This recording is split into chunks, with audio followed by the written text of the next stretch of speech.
ჩვენმა ქვეყანამ ისტორიული შედეგი დააფიქსირა ზამთრის ოლიმპიურ თამაშებზე და პირველად ისტორიაში ჩვენ მოვიგეთ ოლიმპიური მედლები ზამთრის სპორტის სახეობებში და რა თქმა უნდა ამისათვის თითოეულ თქვენგანს გეკუთვნით ძალიან დიდი მადლობა, განსაკუთრებული მადლობა მინდა გადაუხადო ლუკა ბერულავას და ანასტასია მედელკინას, რომლებიც გახდნენ ვერცხლის მედლის მფლობელები, ოლიმპიური ვიცე-ჩემპიონები და ეს არის კიდევ ერთხელ ვიტყვი ისტორიული მიღწევა ჩვენი ქვეყნისთვის. ასევე მათ მინდა მადლობა გადაუხადო ევროპის ჩემპიონატის მოგებისთვის. ეს არის გამორჩეული ისტორიული წარმატება ჩვენი ქვეყნისთვის და კიდევ ერთხელ მადლობა თქვენ ამისათვის.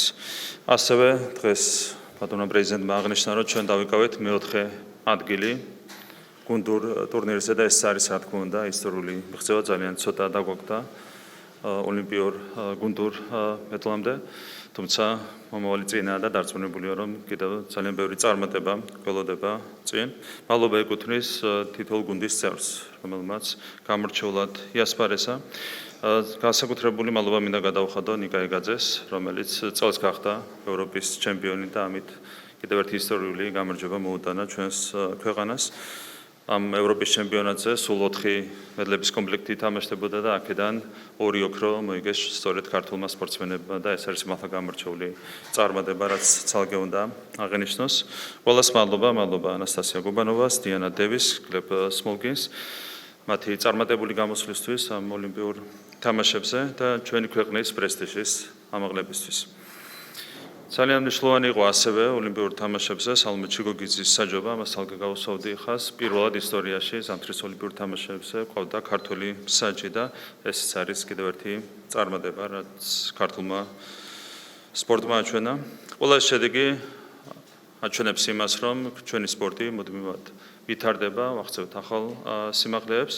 იყო სპორტის სახეობები, სადაც ტრადიციულად ჰქონდა მაღალი მიღწევები, თუმცა უკვე ჩნდება ახალი სპორტის სახეობები, სადაც ასევე ვიღებთ ახალ შედეგებს უმაღლეს დონეზე და ეს ყველაფერი არის რა თქმა უნდა უდიდესი სტიმული ჩვენი ახალგაზრდებისთვის, ბავშვებისთვის, ახალგაზრდებისთვის, იმისათვის, რომ ისინი ჩაერთონ სპორტში და მიაღწიონ ასეთივე უმაღლეს წარმატებებს სპორტის სხვადასხვა სახეობაში. როგორც მოგეხსენებათ, საქართველოს მთავრობამ დააწესა ფულადი ჯილდო პრიზიორებისთვის და ვიცე-ჩემპიონები ლუკა ბერულავა და ანასტასია მედელკინა მიიღებენ 500,000 ლარს საპრიზო ადგილის დაკავებისთვის, ვიცე-ჩემპიონობისთვის და ასევე ზამთრის ოლიმპიურ თამაშებზე მონაწილე თითოეულ სპორტსმენს გადაეცემა 50,000 ლარი ოლიმპიური ლიცენზიის მოპოვებისთვის და ოლიმპიურ თამაშებზე მონაწილეობისთვის.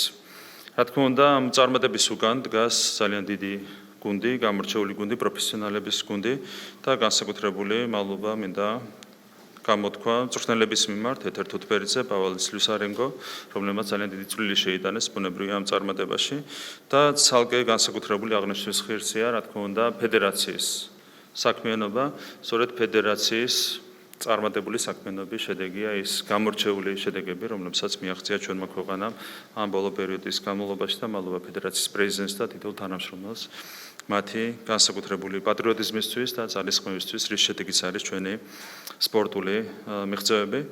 მე მინდა ვისარგებლო შემთხვევით და წარმატებები მინდა უსურვო ჩვენს პარალიმპიურ სპორტსმენს ზამთრის პარალიმპიურ თამაშებზე, სადაც იდენტური ფულადი ჯილდო იქნება დაწესებული. კიდევ ერთხელ ყველას მინდა მადლობა გადაგიხადო, დღეს თქვენ გადმოგეცემათ უმაღლესი სახელმწიფო ჯილდოები და ეს არის ჩვენი მადლიერების გამოხატულება და ეს არის ის ჯილდოები, რომელსაც თქვენ იმსახურებთ საქართველოს სახელმწიფოსგან. კიდევ ერთხელ მინდა გამოვხატო ტრადიციულად ჩვენი მზაობა, საქართველოს მთავრობის მზაობა, რომ მაქსიმუმი გააკეთოს საქართველოში სპორტის წარმატებისთვის. ამისათვის ძალიან დიდი ინვესტიციები იდება და მომავალშიც ყველაფერი გაკეთება იმისათვის, რომ ქართულმა სპორტმა კიდევ უფრო დიდ შედეგებს მიაღწიოს. კიდევ ერთხელ მადლობა ყველას და კიდევ ერთხელ გესურვებთ წარმატებას. მადლობა.